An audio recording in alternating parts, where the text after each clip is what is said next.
Yes, I feel certainly like an oddball here. I'm not a scientist. I have no background in science. I write the technology column for the New York Times, but that's not exactly the same thing. So I'm going to tell you a one-man personal odyssey that I think ultimately will touch all of you and the theme of this colloquium. From a layman's perspective, I have this idea that science in this era is still troubled.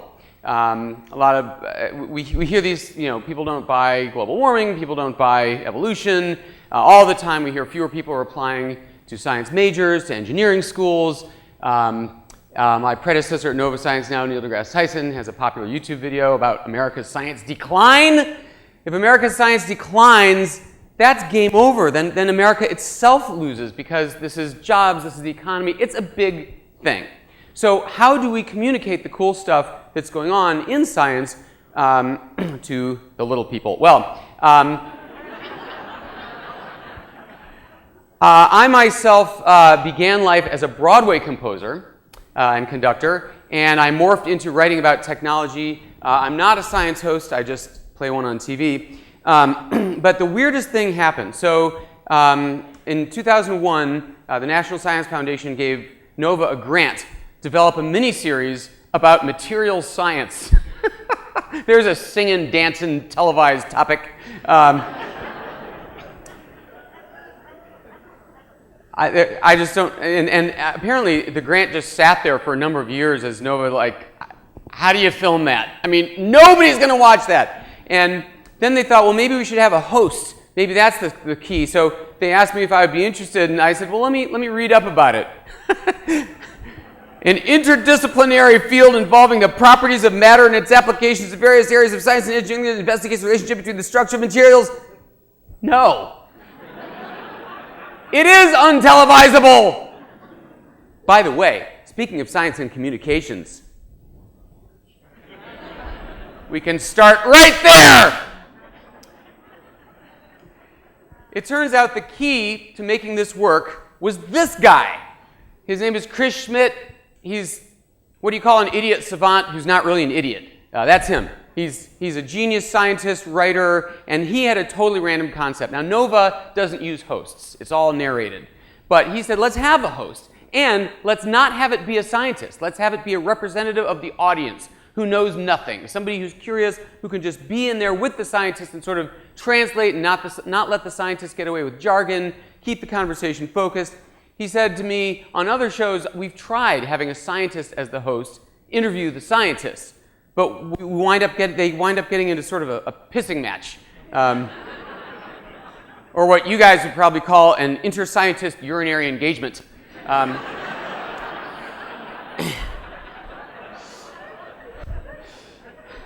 seem to have struck a nerve. So I'll just show you a few seconds of the trailer that we made the series. It was 4 1-hours about materials science. Nobody ever thought this would fly. This is the trailer. Here in Grand Bahama, it's just another day at the office. And this is serious business. You have a history of bleeding. I do have a history of bleeding. Every time I get class with that. Anyone on the crew not getting the student kingdom? We're here on the quest to unlock the secrets of shark skin. That's right, sharks are covered with tiny scales that somehow we call microbes. They're a new version for a technology that could be coming soon to a hospital near you. This surface mimics the texture of shark skin. In a lab, the advantages are clear. It keeps deadly bacteria at bay. Bacteria can colonize or proliferate the physical application. Yes, there is a non-male, non-white scientist in America. So this was the series. It was called Making Stuff. I look like the love child of me and maybe Stephen Colbert and Charlton Heston. I don't know. It was very successful. It got the highest ratings in 7 years on Nova. It led to a follow-up series called Hunting the Elements that aired last month. 2 hours about the periodic table. After materials science, that's a cakewalk. So also got incredible ratings. And then I'm pleased to announce that I was named the new host of Nova Science Now. By the way, I keep... What is that hand position? I guess I have a trademark now. Anyway, so the concept, as I'm sure you've gotten now, is to immerse me, or whoever the host is, whoever the journalist is, into the most telegenic possible exploration of the science while keeping it true to the science. So on this marine biologist in Florida discovered that shark skin repels microbes. So it turns out it has little tiny grooves that are too narrow for more than one bacteria at a time to nestle in. So they send out a chemical signal to the other bacteria that say, don't come here, there's no room for a colony. And so what they're doing is they've made a synthetic kind of this stuff, plastic sheets that you roll out in hospitals where secondary infections are a terrible problem because all we keep trying to do is kill the germs. Now we're just telling them, go somewhere else. So we don't cultivate resistant strains this way. But to illustrate this, they wanted me to actually handle the sharks. So they had this scientist who knows how to put sharks into tonic inability, which means a trance. It's something that the females do. It has to do with sex. There's a joke in there somewhere. But she said, I'm going to attract the sharks with chum, with bloody fish guts. I'm going to wave it around like this. You should probably keep your hands down. Because the sharks might think that you have some too. So in all the footage, you see me like this. It's really hilarious. To study the tensile strength of steel, we landed on a nuclear aircraft carrier and put me in a demolition derby. We went to Oklahoma for that. After the show aired, I found out that the only reason we picked a demolition derby in Oklahoma was that was the only place that would take somebody who was uninsurable. We take no responsibility. And of course, the whole idea of demolition derby is you keep driving until only one car is left. The idea is to smash each other up. And so they deliberately pick old junkers that have no safety features, whatever. No seatbelts, no airbag. Anyway, so went hang gliding to talk about the airfoil shape of bird wings. We're exploring on Nova Science Now what separates us from the animals. Now, a lot of people say, oh, it's language. No, it's not. Oh, it's art. No, it's not. There's elephants and monkeys who do art. So we're exploring, is it laughter? So I went to the Cincinnati Zoo and spent a day tickling baby elephants and penguins. I guess there are some women here. Yeah. I was very excited about this one because I tickled this baby penguin, and sure enough, it would like that. Would you like me to do that again? No. And I'm talking to the zoologist next to me, and I'm like, wow, it did it! It laughed! And he's like, that's not laughing. I'm like, no? It wants to mate with you. Great. Next slide! I went, did some beekeeping. I fired an AK-47. I rode the world's fastest electric motorcycle. This I have to set up. So this is really cool. There's this goopy motor oil infused with metal particles called MR fluid, or magnetoroyological fluid, that has the unique property when a current is applied to it, it hardens up. It turns into like clay. So it looks like motor oil, and then you apply a current or a magnet, and it gets hard. So these guys in North Carolina have made shock absorbers out of it. So the idea is if you put regular oil in a shock absorber, the shock absorber has the same shock absorbing qualities no matter what the bump. But if you put MR fluid in there and control it with an electromagnet, that electromagnet can adjust the viscosity of that fluid thousands of times a second and adjust the bumpiness per pothole. So this is us doing a before and after in a Jeep. This is normal.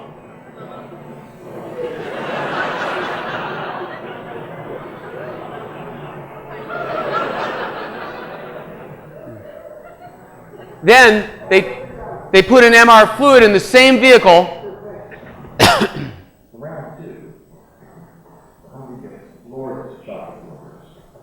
What's the reaction built right into the material?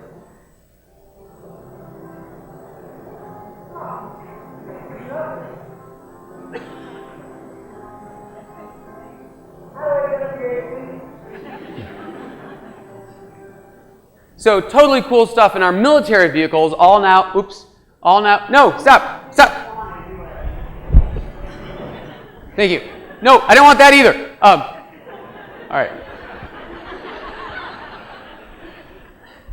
So they're putting that stuff in all the military's vehicles because when you're driving 100 miles out in the middle of Iraq, it exhausts you and damages you to be bouncing like that. So anyway, huge news. So the scientists who introduced me to MR fluid at this lab thought that she would do something cute. She had a little cup of MR fluid, which is disgusting, vile, motor oily stuff. And she thought it'd be hilarious if she pretended to throw it on my shirt. But of course, she had a big magnet under the cup in her hand, so it wouldn't be viscous and it wouldn't spill. She miscalculated.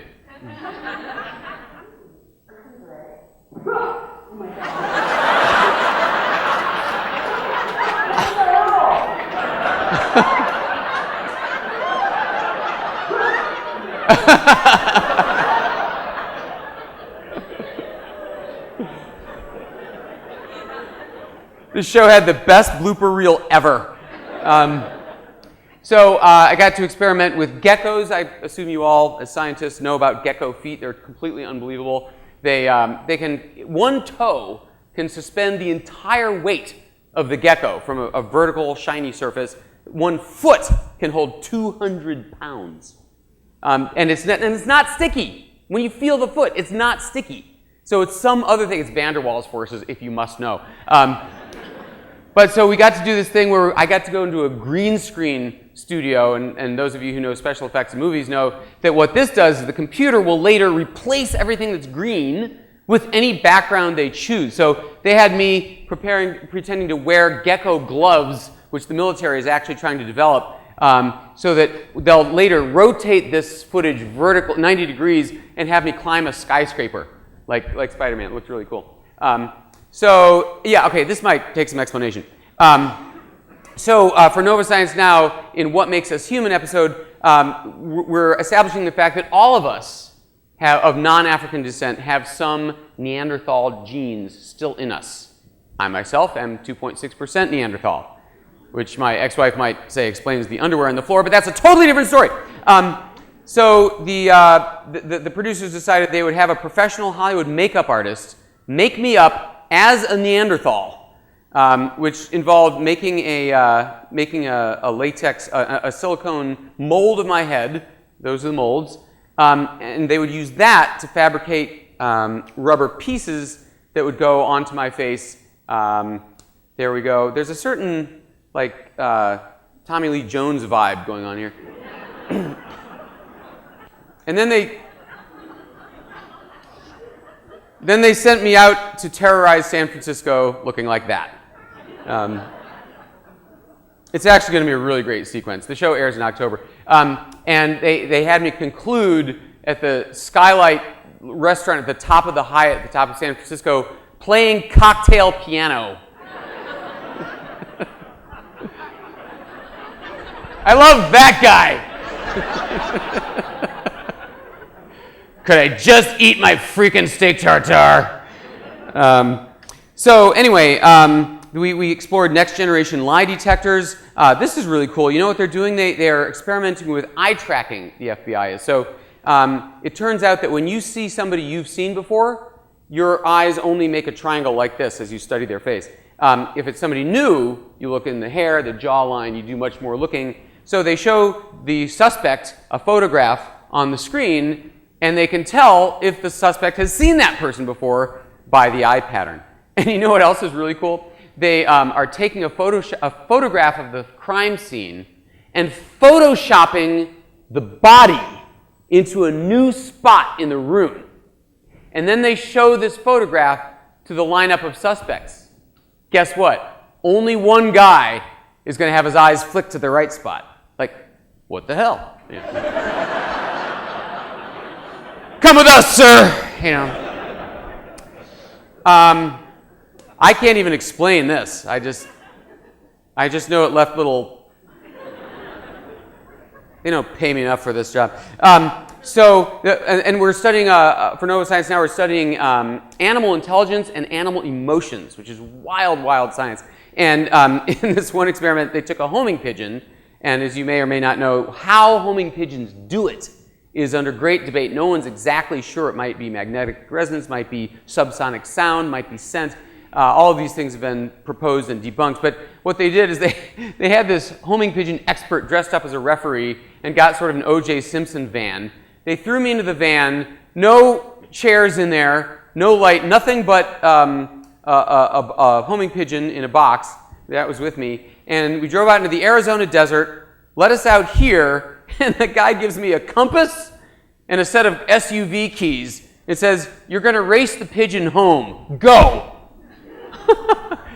To make the point. Okay, so the pigeon was home in like an hour, and it took me like 9. But this isn't all just a big travelogue. The results of this were unbelievable. As I mentioned, the show got incredible ratings, and so did the Elements special. And I have done a lot of stuff, right? I've written the New York Times column for 12 years. I've done CNBC technology videos for 7 years. I was Martha Stewart's technology guy. Well, maybe we shouldn't use that example. So I've done a lot of TV. I've been on CBS Sunday Morning since 2002. But these shows are what started getting me recognized on the street. I mean, this poor nerd made a T-shirt. So I'm stopped everywhere by the public. Yes, the public that doesn't believe in evolution or global warming. These people, the people who aren't applying to science schools, are stopping me on the street going, "Oh my God, I understood that periodic table for the first time." We all had the periodic table in high school, right? It's this thing hanging on the wall. But in the Element special, we found a guy who has made a periodic table. I mean, it's a table. And he has laser cut the element symbols into squares, and each square lifts up, and inside is a little pocket containing that element. So under AU, which is gold, there's gold. Under mercury, there's mercury. So who will ever forget what the periodic table is after seeing that? It's just a matter of communication and how you do it. I am, to this day, flooded by emails from people who've seen these shows, including, and remarkably, children. And I'm talking about young children. I have a bright 5-year-old. Bright? He should teach at Harvard. I couldn't understand that show. No, that's a joke. So it's just pretty amazing the impact these things had. This is Twitter feedback after one of these shows. And what's interesting about these things is that they are actually getting excited about science. This is not a lie. This is not a lie. 3 people in the last 12 months have written to me and said, "I've changed my major." 3 people have gone into science because of TV, because of these TV shows. And by the way, I know this must seem like, backpatting and self-congratulations. It's not me. I was just the lucky guy who got to host it. It was this guy, really, who made these things what they are. So is this proof that every scientist needs a journalist? Is this a scientific controlled study? No, it's not. But it does show to me that people are essentially frightened of what they don't understand. And there's a lot of amazing science and scientists going on in this country right now. And some of them are fantastic. Some of them, and there's a lot of really cool science going on right now. Some scientists are amazing at being communicators. They're natural-born TV people or writers or radio commentators, and that's great. But you can't expect every scientist to be fantastic at 2 fields, science and communication. So I guess my point is, to me, if people knew in a way that affects them, in a way they can understand, in a way that's not intimidating, what science is, how it's happening, how we've learned the things we've learned, there wouldn't be this terror. I was really, I have to say, blown against the wall when Rick Santorum did that thing about how going to college is elitist. Like, going to college is elitist? What's happening to this country? I mean, I was really upset. And I wrote a letter. So anyway, but I think that science is even worse. because science is filled with jargon and technology that people don't understand. So what is the average American's instinct when they hear stuff that they don't understand, and worse, sounds like bad news, like the world is heating up, or there is no God the way you think there is. What is, and then they don't understand the explanation. What is their natural inclination? It's to shut it out. Of course, we would all do that. We'd all be terrified. That's why scary movies are scary. It's fear of the unknown. Did you see the Blair Witch Project? Scary as hell, because they never explain it. Okay, so that's why a translation is often necessary between the great scientist and the audience. And besides, even if you did have scientists who are great communicators, and many have become great communicators, and we all know this in the last 20 years, scientists have recognized that some media training is valuable, learning how to speak to laymen is valuable. We're getting that. But they don't always have the platform. They don't always have the newspaper or the TV show to go on. So anyway, this is me running on oobleck, which is cornstarch and water. Oobleck has the amazing facility of being liquid normally and being solid when it's hit hard.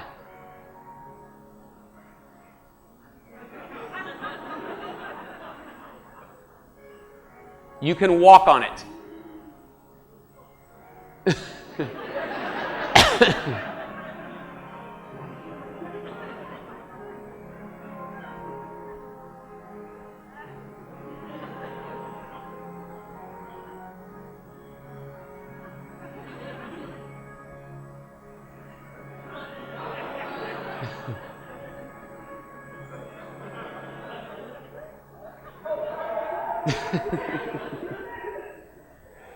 So the point is, this is just my story. It's just one example. It doesn't mean that every scientist needs a journalist or every journalist needs a scientist. It's just, I think my story illustrates the value that can result when there is someone who can translate, who can point out what's cool about the science, and maybe make it entertaining. But as we go through this, I know you guys are talking about politics and money and funding and grants, and I know that's a scientist's life. But that's just the ground clutter. What I want everybody to remember is this email. My 7-year-old daughter, Eva, may be one of your biggest fans. Last spring when PBS aired Making Stuff, she got hooked on this series. We had to buy the DVD, and we've enjoyed watching episodes often several times a week for the entire year. Those poor parents. She's been in a state of extreme anticipation to see Hunting the Elements. As it aired this evening, she could not be budged from the program by thirst or hunger or crying baby sister. She had to see every minute of it well past her bedtime. Today we found out that you'd be visiting our home state of Oklahoma next week, and for 5 hours she talked about nothing but science, elements, and getting your autograph next Wednesday. Meeting you would be a highlight of her life thus far.